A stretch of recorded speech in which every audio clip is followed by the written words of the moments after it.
Nossa equipe foi conhecer de perto o trabalho dos meliponicultores de Cotia.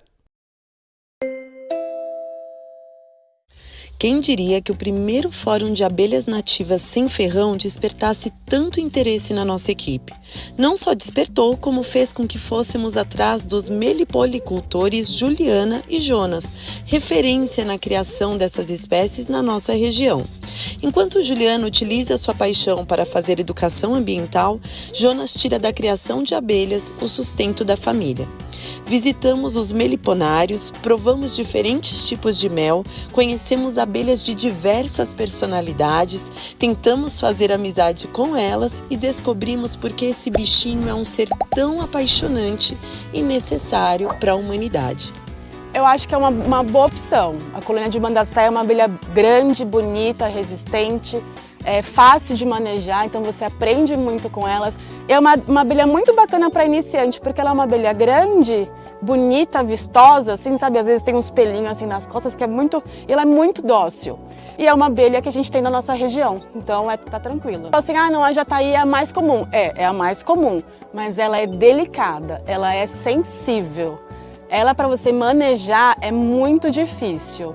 Então começa com uma mandaçaia que é maior, que é mais robusta, mais resistente, porque se você começar, às vezes, pela jataí, você perde colônia, você fica chateado, se frustra e não quer mais mexer. Essa caixa que a gente fala é uma caixa racional. Tudo que a gente estuda para melhorar, a gente fala que é racional, que racionalmente a gente pensou para isso acontecer. A caixa racional das abelhas, você vai ver que vai ter sempre assim, um ninho, o ninho está sempre aqui, aí tem um sobreninho, e aqui são melgueiras. Melgueiras é onde elas, teoricamente, guardam a maior quantidade de mel. São cerca de 365 espécies de abelhas sem ferrão. Só em São Paulo, cerca de 60 espécies.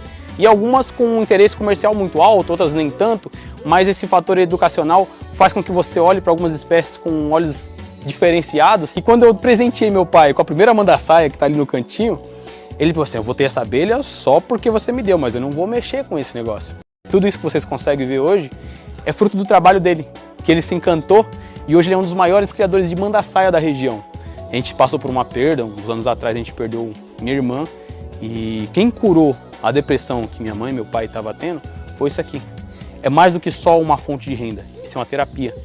E isso também envolve inclusão social, porque muitas pessoas que ficam excluídas da sociedade, quando começam a entender um pouco o que é a criação de abelhas sem ferrão, elas se encontram. Não é só a meliponicultura.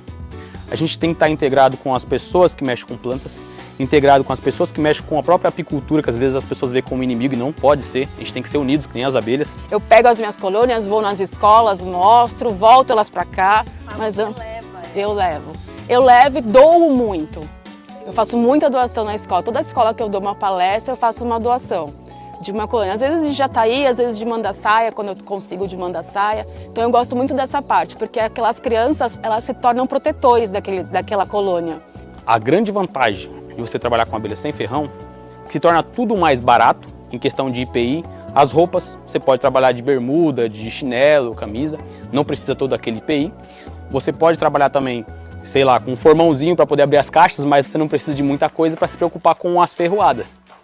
E o produto é muito mais valorizado por conta de o mel ser rico em frutose. As nossas abelhas priorizam a qualidade do mel.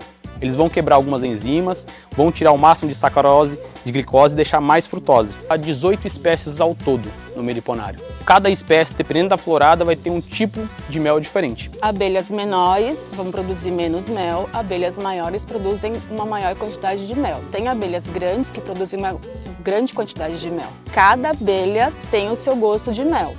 É muito legal que você começa a experimentar e você começa a ver a diferença entre elas, é muito bacana. Além de cada espécie ser fascinante por algum motivo, cada mel tem o seu gosto, que torna mais fascinante ainda. Se as abelhas desaparecessem da face da Terra, a humanidade teria apenas mais 4 anos de existência. Sem abelhas não há polinização, não há reprodução da flora. Sem flora não há animais. Sem animais não haverá raça humana. Albert Einstein. Ó. Calma, você vai te matar ela. Não tô com medo dela, eu tô com medo dela ir embora. Não vai dar pra gravar. Não tem mais nada aqui. Não tem mais nada aí. Tem mais nada. É só... Tem outra aqui. Tem eu fazendo cafuné em você, ó.